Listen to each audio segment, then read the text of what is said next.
You can never go far in this kingdom if you don't have something you are doing with your hands. That idea of telling you just give and you will prosper is a scam. Everybody prospering in this kingdom is doing something. When you have nothing to do, you make it difficult for God to bless you. It becomes easy for God to bless you when you have something to do. You can never prosper no matter the prophecies we give you. You must get something doing with your hands, because when God comes to bless you, there must be a contact place. There is no spirit that can prosper a man who is doing nothing. Don't find yourself idling away because somebody told you that you will deliver the nations, that you are an apostle to America, and then you are sleeping, you are seeing dollars. We have a generation of people today who just lock themselves up in the cave and they pray in tongues for 8 months, and when they come out and become fake prophets and scammers, because no matter how spiritual they are, they cannot deny the fact that they need clothes to wear and something to eat. And when they can no longer get those things, they close their eyes and say an angel is talking to them, and they say, bring what you have. You're having this in your pocket, bring it out. In Psalm 128 verse 2, it says, for thou shalt eat the labor of thy hands. It says, happy shall thou be, and it shall be well with thee. You will eat of the labor of thy hands. Prosperity does not begin and end with giving and receiving. You've got to work with your hands. Don't allow your destiny to be scammed. At old age you will weep.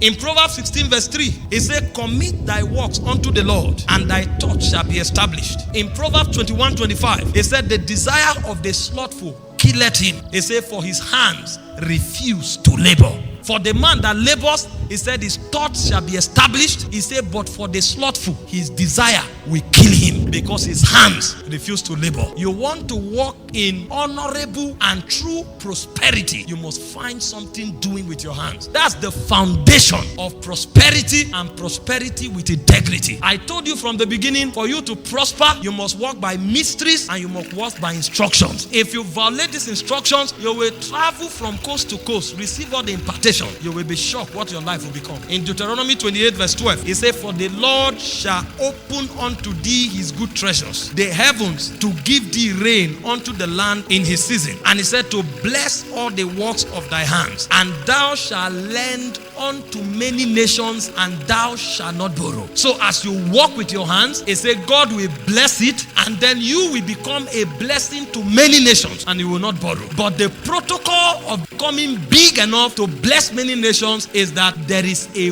work of your hands that God blesses. And so if there is no work you are doing, there is nothing God will bless. In Psalm 1 verse 3, the Bible said, and he shall be like the tree, that's the righteous, planted by the rivers of waters, that bringeth forth his fruit in his season. He said, his leaf shall not wither, and whatsoever he doeth, it shall prosper. And so if you are doing nothing, there is nothing that will prosper. When God wants to bless you, he looks out for the works of your hands. And so a man who works with his hands is a man that is assured of the blessings of God. This is not just for Christians. They say, I cause my rain to fall on both the good and the evil. It's a natural law. That's why the people of the world are working hard and working smartly, and they are making wealth in life, making riches, making money. You want to be part of those whose finances are established and who have dominion in the realm of finances. You must get something doing. The second way to prosper in this kingdom is by the covenant. God has a covenant of prosperity with his people, and the covenant he had with Noah is the covenant of exemption, that you will no longer be destroyed, and while you are yet being exempted, I will prosper you. And so he gave him a code for activating that covenant. He said, seed time and harvest, cold and heat, summer and winter